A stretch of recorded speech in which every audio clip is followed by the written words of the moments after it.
Hello everyone, today let's try to solve a problem in thermodynamics. A 200 grams copper calorimeter can contains 150 grams of oil at a temperature of 20 degrees Celsius. To the oil is added 80 grams of aluminum at 300 degrees Celsius. What will be the temperature of the system after equilibrium is established? Use specific heat of copper is equal to 0.093 calorie per gram degree Celsius. For aluminum, 0.21 calorie per gram degree Celsius. And for oil, 0.37 calorie per gram degree Celsius. Again, anong una natin kailangan gawin? Kailangan natin gawin is to draw the problem first para mas madali nating ma-analyze. Okay, so meron daw tayong calorimeter can that contains oil. So, tawagin natin itong copper. To this is added aluminum. So, meron daw diyang aluminum. Tawagin natin Al. So, this is before. Then, after that, meron na ngayon tayong, same pa rin, meron tayong oil plus aluminum.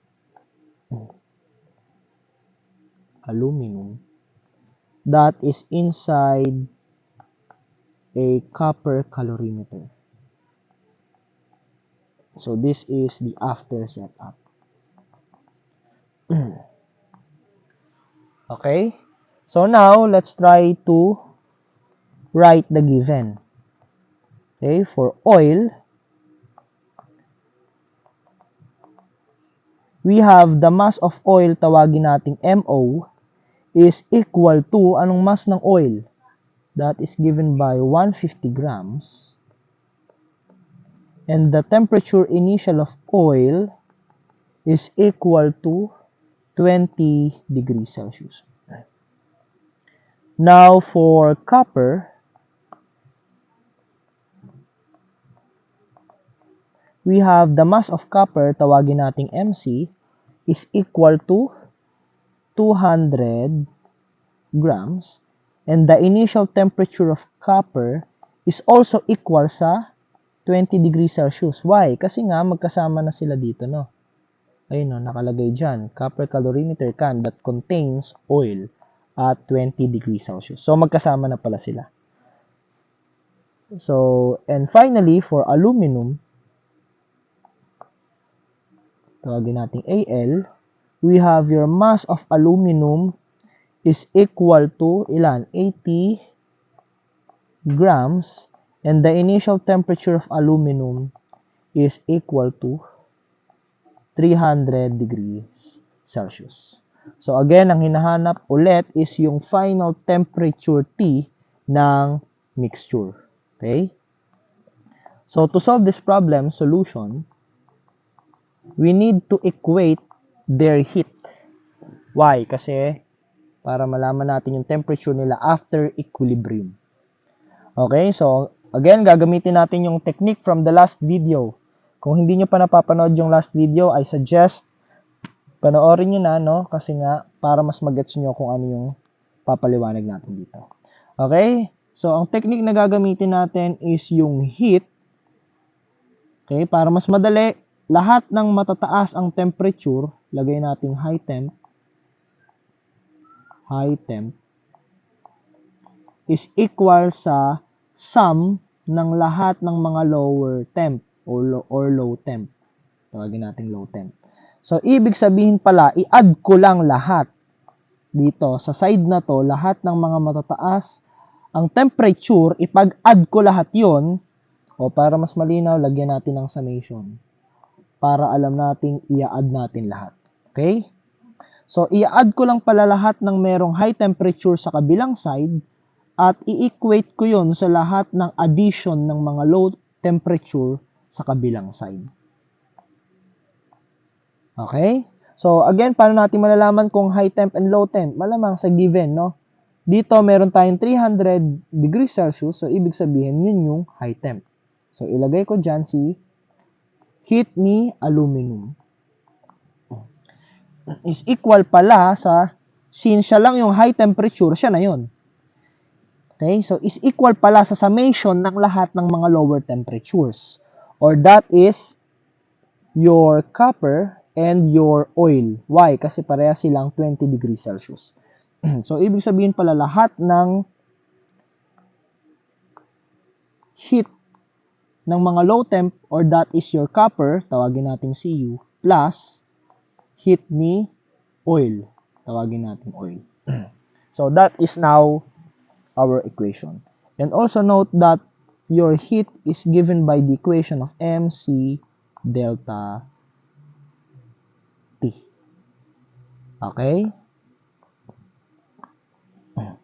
So, now, ilagay na natin yung mga equation in terms of mc delta T. So, meron tayong mc delta T ni aluminum is equal to mc delta T pala ni copper plus mc delta T ni oil. And finally, substituting values or plugging in the values here, lagay natin dyan. So, we have your mass ni aluminum which is 80 grams multiplied by C ni aluminum which is, asan ang C ni aluminum? Ito. 0.21 calorie per gram degree Celsius multiplied by change in temperature. Again, ang change in temperature natin using the technique from last video, since siya yung mainit, dapat siya ay nandito yung mainit na temperature. 300 degrees Celsius minus yung hinahanap nating unknown temperature, T, is equal to sum ng lahat ng mga lower temperature or that is your copper plus oil.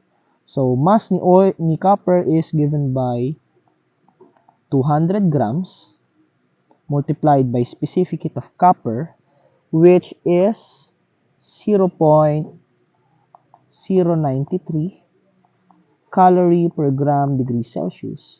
And finally, the temperature ni copper. Since alam na natin na ang temperature ni copper ay lower or low temperature dahil nga nandito at dahil nasa kabila siya ng equality, okay? So, ibig sabihin, using the technique from the last video, we know that ang equation dapat nito ay T minus kung ano man yung lower temperature which is 20 degrees Celsius. Plus, bakit plus? Dahil that is summation. Plus yung heat naman ni oil which is, M ni oil is 150 grams multiplied by specific heat ni oil which is 0.37 calorie per gram degree Celsius multiplied by change of temperature ni oil since siya ay nasa lower temperature. Again, from the technique from the last video, ang kailangan natin gawin ay T or the unknown temperature minus the lower temperature which is 20 degrees. So finally, since this is one equation and one unknown, we can solve for T kasi pare-parehas lang yan. No? Algebra na lang yan.